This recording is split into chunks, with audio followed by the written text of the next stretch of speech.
নমস্কার বন্ধুরা, শম্পার পাঁচফোড়নের গল্প রান্নাঘরে আপনাদের স্বাগত জানাই। আশা করি সবাই ভালো আছেন ও সুস্থ আছেন।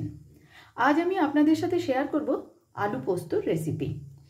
আমি যেভাবে আলু পোস্ত বানাই সেই রেসিপি আজ আপনাদের সাথে আমি শেয়ার করছি। আমি এখানে 4টে মিডিয়াম সাইজের আলু ডুমো করে কেটে ধুয়ে নিয়েছি। 4টে শুকনো লঙ্কা, 3 চামচ মতন পোস্ত আর নিয়েছি কাঁচা পাকা 2টো লঙ্কা। প্রথমে আমি পোস্ত আর 2টো শুকনো লঙ্কা মিক্সিতে বেটে নেব। পোস্ত আমি বাটির মধ্যে ঢেলে রেখে দিয়েছি। পোস্ত কিন্তু আমি খুব মিহি করে কখনোই বাটি না, সামান্য একটু দানা দানা থাকে। আর মিক্সার জারের মধ্যে আমি 1/4 কাপ জল দিয়ে রেখে দিয়েছি। খুব ভালো করে কড়াই গরম করে নিয়েছি। এবার কড়াইয়ের মধ্যে আমি দিয়ে দিচ্ছি সর্ষের তেল। তেলও খুব ভালো করে গরম হয়ে গেছে। এবার আমি তেলের মধ্যে দিয়ে দেব কেটে রাখা আলু। দিয়ে দিলাম আলু।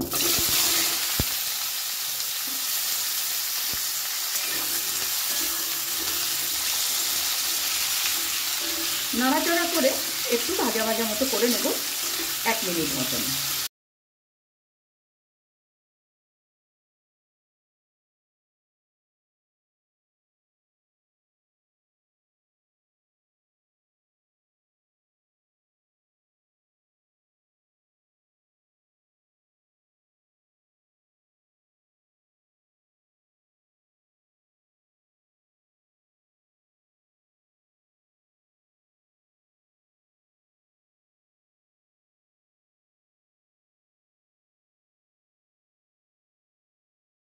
দিয়ে দিচ্ছি স্বাদ মতন লবণ।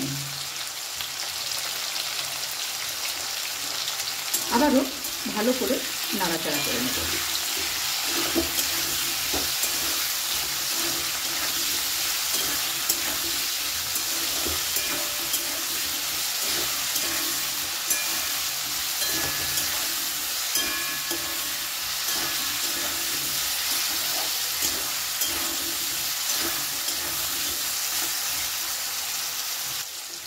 এক মিনিটের বেশি সময় ধরে আমি আলুটাকে একটু ভাজা ভাজা মতো করে নিয়েছি।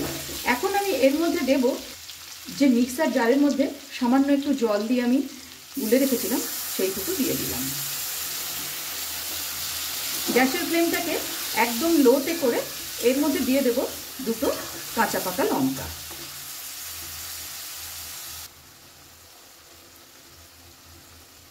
গ্যাসের ফ্লেমটা একদম লোতেই আছে।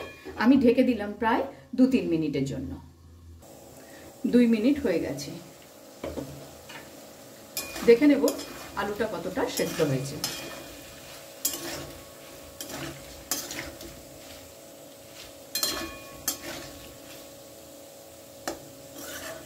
আলুটা প্রায় সেদ্ধ হয়ে গেছে।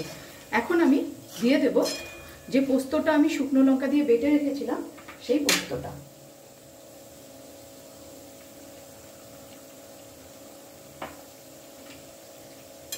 ভালো করে মিশিয়ে নেব।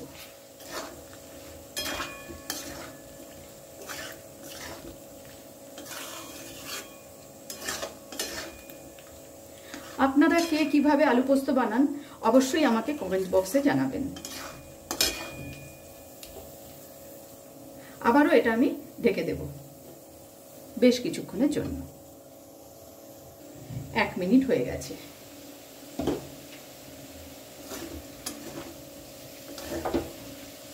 আলুও খুব ভালোভাবে সেদ্ধ হয়ে গেছে। এবার আমি 5 মিনিট স্ট্যান্ডিং টাইমে রেখে নামিয়ে নেব। খুব কম সময়ে ঢাকা চাপা দিয়ে তৈরি করে নিলাম আলু পোস্ত। ভিডিওটি আপনাদের কেমন লাগলো অবশ্যই কমেন্টস করে জানাবেন। আজ তাহলে এই পর্যন্তই। দেখা হচ্ছে সামনের ভিডিওতে অন্য কোনো রেসিপির সাথে। ভালো থাকবেন, সুস্থ থাকবেন।